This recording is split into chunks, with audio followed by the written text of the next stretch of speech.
اور اس کے بعد جو جس کو ہم پہلے بمبئی کہتے تھے، ممبئی کی جو فلمی دنیا تھی، وہاں کا ادبی ماحول تھا اور وہاں کے اخبارات تھے، تو یہ سب پورا ماحول ایک طرح سے جناب ندا فاضلی صاحب کی ادبی شخصیت کی تعمیر و تشکیل میں شامل ہے۔ جی، بہت خوبصورتی سے آپ نے ندا فاضلی صاحب کے خاندانی پس منظر اور ان کی ادبی فضا کو بیان کیا۔ ندا فاضلی ترقی پسند تحریک، جدید حیثیت اور عام آدمی کے مسائل سے وابستہ شاعر سمجھے جاتے ہیں۔ ان کے فکری اور شعری سفر کی نمایاں خصوصیات کیا ہیں؟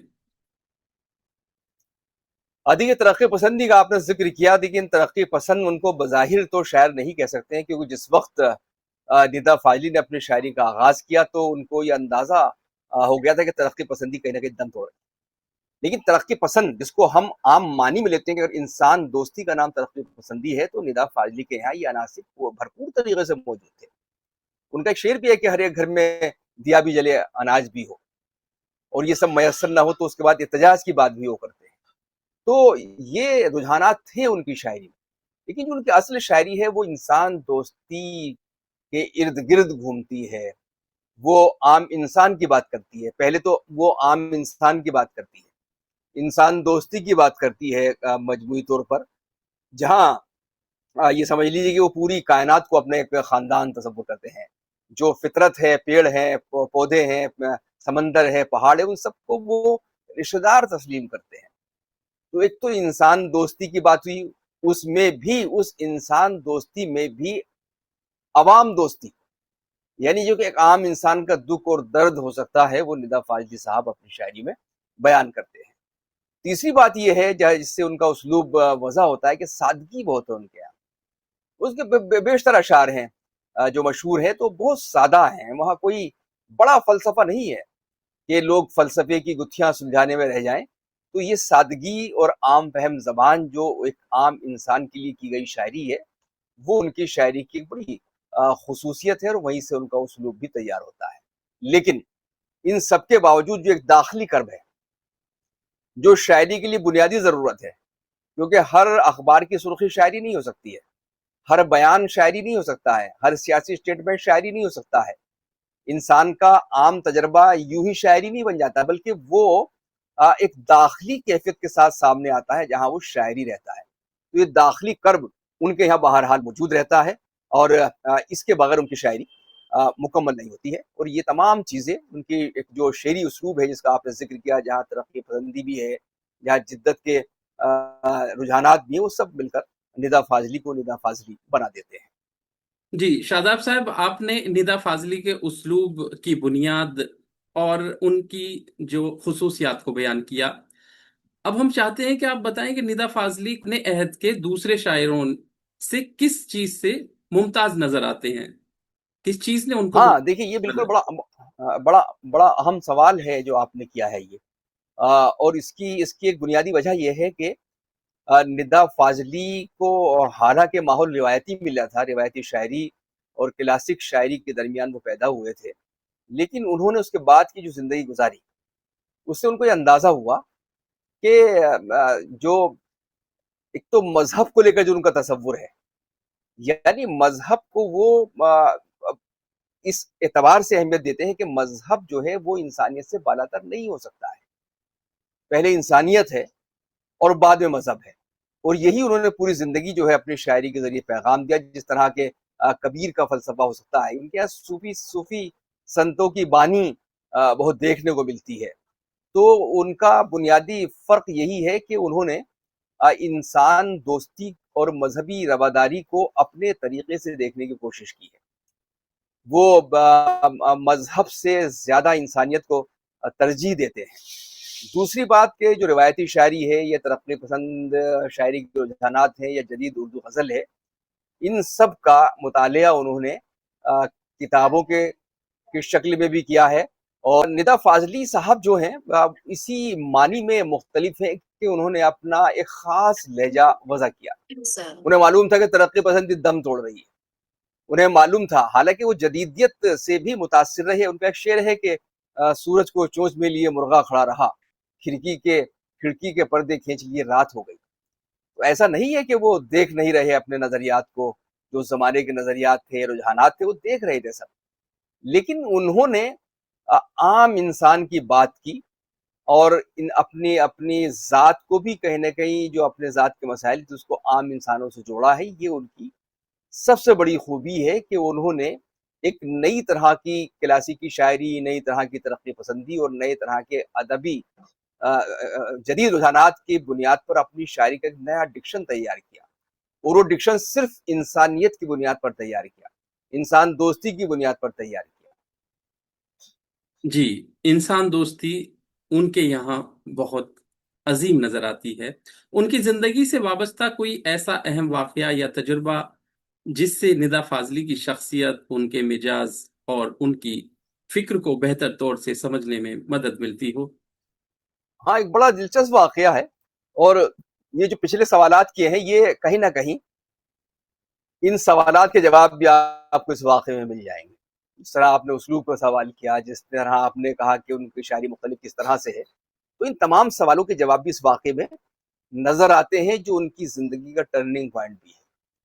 واقعہ یہ ہے کہ ان کو کالج کی کسی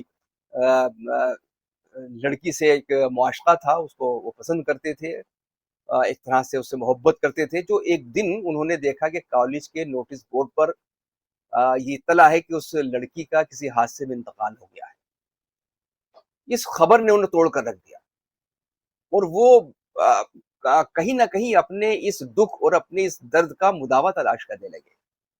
انہوں نے شاعری پڑھی، لیکن انہیں کوئی بھی ایک شعر ایسا نظر نہیں آیا کہ جہاں ان کے غم کا مداوع ہوتا ہو، ان کا دکھ کم ہوتا ہو، ان کا غم غلط ہوتا ہو، تو ان کو نظر نہیں آیا۔ تو اسی درد کو لے کر، جس میں دکھ بھی تھا کسی کے شخص کے جانے کا، جدائی بھی تھی، ہجر بھی تھا، اسے لے کر وہ یوں ہی بھٹکتے پھرتے رہے۔ تو ایک دن وہ کسی مندر کے پاس سے گزر رہے تھے، تو مندر سے بھجن کی آواز آ رہی تھی۔ اس بھجن نے ان کے قدموں کو روک لیا۔ بھجن سورداس کا تھا، جس میں رادھا اور کرشن کی جدائی کا ذکر بیان کیا جا رہا تھا، اور رادھا کہہ رہی تھی باغ سے مخاطب ہو کر کہ اے باغ، تو اتنا ہرا بھرا کیوں ہے؟ تجھ پر کیا کنہیا کی جدائی کا کوئی اثر نہیں ہے؟ تجھے تو جل جانا چاہیے تھا۔ ندا فاضل رک گئے، اور انہیں محسوس ہوا کہ شاید انہیں اپنے غم کا علاج آج مل گیا ہے۔ اور اس سورداس کے بھجن میں انہوں نے ایک طرح کی ایک خاص جو ہے ایک سکون اس میں محسوس کیا، اور اپنے غم کو غلط ہوتے ہوئے دیکھا۔ اور پھر یہیں سے ان کی زندگی کا ٹرننگ پوائنٹ ہے۔ اس واقعے سے نہ صرف ان کا غم غلط ہوتا ہے، بلکہ وہ یہ سوچنے پر مجبور ہو جاتے ہیں کہ تمام دنیا کے دکھ ایک سے ہیں، ساری دنیا کے غم ایک سے ہیں، اور کسی غم کو کوئی مذہب جو ہے یا کوئی فرقہ یا کوئی طبقہ تبدیل نہیں کر سکتا ہے، بلکہ تمام دنیا کے احساسات ایک سے ہیں، سب کا غم ایک سا ہے، سب کا دکھ ایک سا ہے، سب کا ہجر ایک سا ہے، سب کی جدائی ایک سی ہے۔ اور یہ جو انسانی احساسات ہیں یہ تمام مذہبی سرحدوں سے بالاتر ہیں۔ یہ پیغام انہوں نے اس واقعے سے حاصل کیا، اور پھر یہیں سے ان کا ایک شاعری کا اسلوب طے ہوتا ہے، ایک ڈکشن طے ہوتا ہے، اور یہی تجربہ ان کی زندگی کا اور ایک فکری ٹرننگ پوائنٹ بن جاتا ہے۔ اور پھر تمام زندگی وہ اسی جو بنیادیں ہیں کہ تمام دنیا کے دکھ ایک سے ہیں، سب کا درد ایک سا ہے، یہی بنیاد وہ پوری زندگی اپنی شاعری میں بروئے کار لاتے ہیں۔ جی، ندا فاضلی کی شاعری میں انسان دوستی، تنہائی، ہجرت اور تہذیبی ہم آہنگی جیسے موضوعات نمایاں نظر آتے ہیں، جیسا کہ آپ نے بیان بھی کیا۔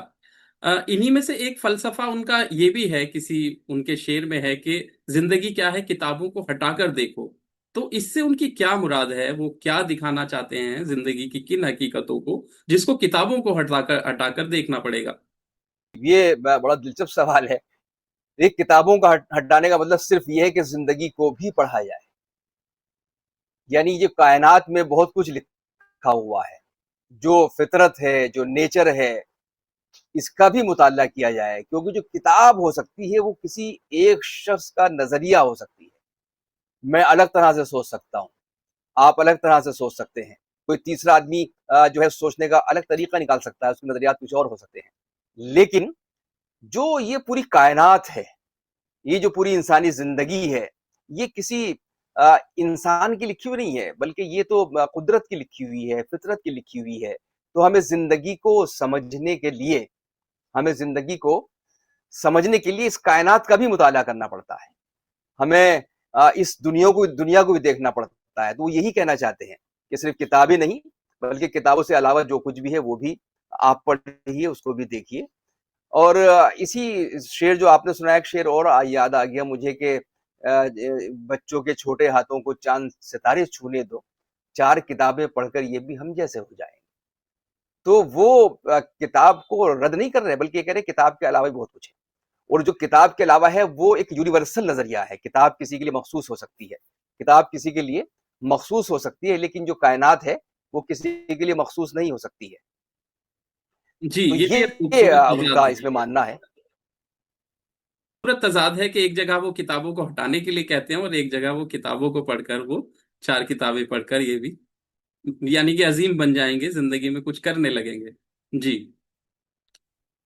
نہیں، یہ مقصد نہیں کچھ کرنے لگیں گے، وہ کہہ رہے ہیں کہ ان کو انجوائے کرنے دو ابھی، ورنہ پھر اس کے بعد یہ بھی کتابیں پڑھ کر فلسفی کی بات کریں گے، سوچیں گے، فکر کریں گے، دنیا کے غموں میں گم ہو جائیں گے۔ تو ابھی نا آزاد رہنے دو، ابھی ان کو چھوڑ دیجئے۔ جی تو اس پر بڑا ذہن بھی زور بھی دیا گیا ہے جو بچوں کی تعلیم ہے کہ ان کو کچھ آزادی ملنی چاہیے۔ اب وہ مرحلہ جس کا ناظرین اور سامعین کو انتظار رہتا ہے، شاداب صاحب آپ سے گزارش ہے کہ ندا فاضلی کے چند منتخب اشعار پیش کر کے اس نشست کو یادگار بنائیں۔ جی، ان کے بہت سے اشعار ہیں جو بہت مشہور ہوئے ہیں، بہت مقبول ہوئے ہیں، اور قدم قدم پر ان کے اشعار جو ہے ہمارے کام آتے ہیں، اور عام انسان کے ہی نہیں بلکہ جس طرح انہوں نے کہا کہ تجربات تو سب کے ایک سے ہوتے ہیں، دکھ ایک سے ہوتے ہیں، غم ایک سے ہوتے ہیں، تو سب لوگوں کے کام آتے ہیں شعر۔ اب دیکھیے یہی سے شروع کرتا ہوں۔ ان کا کہنا ہے کہ دشمنی لاکھ سہی ختم نہ کیجیے رشتہ، دشمنی لاکھ سہی ختم نہ کیجیے رشتہ، دل ملے یا نہ ملے ہاتھ ملاتے رہیے۔ تو یہ دیکھیے انسانیت کا پیغام ہے کہ ہم ذرا ذرا سے اختلافات کی بنیاد پر اپنے رشتوں کو ختم نہیں کر سکتے ہیں، جس کی بات ہم لوگ کر رہے ہیں، آپ کر رہے ہیں، کہ جو انسانی رشتے ہیں اس کا بڑا خیال ہے ندا فاضلی کا یہاں۔ دشمنی لاکھ سہی ختم نہ کیجیے رشتہ، دل ملے یا نہ ملے ہاتھ ملاتے رہیے۔ دریچے کھلے ہونے چاہیے، روشن دان ہونے چاہیے، اپنی مرضی کے کہاں اپنے سفر کے ہم ہیں، اپنی مرضی کے کہاں اپنے سفر کے ہم ہیں، رخ ہواؤں کا جدھر کا ہے ادھر کے ہم ہیں، رخ ہواؤں کا جدھر کا ہے ادھر کے ہم ہیں۔ اب دیکھ اس میں انسان کی بے بسی بھی ہے، اس میں انسان کی چالاکی بھی ہے، اس کی مسئلہ پسندیاں بھی ہیں کہ وہ ہوا کا رخ دیکھ کر اپنا نظریہ طے کرتا ہے، اپنی زندگی طے کرتا ہے۔ ایک شعر بڑا ان کا خوبصورت ہے جو یہ یونیورسیلٹی ہے اس کی بات کرتا ہے اور زندگی کی وسعتوں کو بیان کرتا ہے۔ کہتے ہیں نقشہ اٹھا کے اور کوئی شہر ڈھونڈیے، نقشہ اٹھا کے اور کوئی شہر ڈھونڈیے، اس شہر میں تو سب سے ملاقات ہو گئی، اس شہر میں تو سب سے ملاقات ہو گئی۔ یہ ترقی کا سفر ہے، یہ تحقیق ہے، یہ ایجاد ہے جو اس معمولی لفظوں کے ذریعے بیان کی جا رہی ہے کہ زندگی کا سفر رکنا نہیں چاہیے، علم کا سفر رکنا نہیں چاہیے۔ ابھی عشق امتحان اور بھی ہے، جس طرح اقبال نے کہا تھا۔ تو اس شہر میں تو سب سے ملاقات ہو گئی۔ اب دیکھیے وہ جو انسان جس کا ذکر ہم نے کیا تھا جب انہوں نے اپنی شاعری کو طے کیا تھا، وہ کہتے کوئی ہندو، کوئی مسلم، کوئی عیسائی ہے، کوئی ہندو، کوئی مسلم، کوئی عیسائی ہے، سب نے انسان نہ بننے کی قسم کھائی ہے، سب نے انسان نہ بننے کی قسم کھائی ہے۔ تو یہ وہی ان کا پیغام ہے کہ پہلے انسانیت ہے۔ کچھ لوگ یوں ہی شہر میں ہم سے بھی خفا ہیں۔ کیا انسانی نفسیات ہے اس میں عمران بھائی؟ کچھ لوگ یوں ہی شہر میں ہم سے بھی خفا ہیں، ہر ایک سے اپنی بھی طبیعت نہیں ملتی، ہر ایک سے اپنی بھی طبیعت نہیں ملتی۔ اب وہ میں نے ابھی شعر پڑھا تھا کہ سب نے انسان نہ بننے کی قسم کھائی ہے، وہیں سے ایک شعر اور پڑھتا ہوں۔ گرجا میں مندروں میں اذانوں میں بٹ گیا، گرجا میں مندروں میں اذانوں میں بٹ گیا، ہوتے ہی صبح آدمی خانوں میں بٹ گیا، ہوتے ہی صبح آدمی خانوں میں بٹ گیا۔ ایک غزل کا شعر سن لیجئے صاحب۔ ان کی شاعری تو عام انسانی شاعری ہے، لیکن غزل کا شعر بیان کرتے ہیں۔ کہتے ہیں کہ باغ میں جانے کے آداب ہوا کرتے ہیں، باغ میں جانے کے آداب ہوا کرتے ہیں، کسی تتلی کو نہ پھولوں سے اڑایا جائے،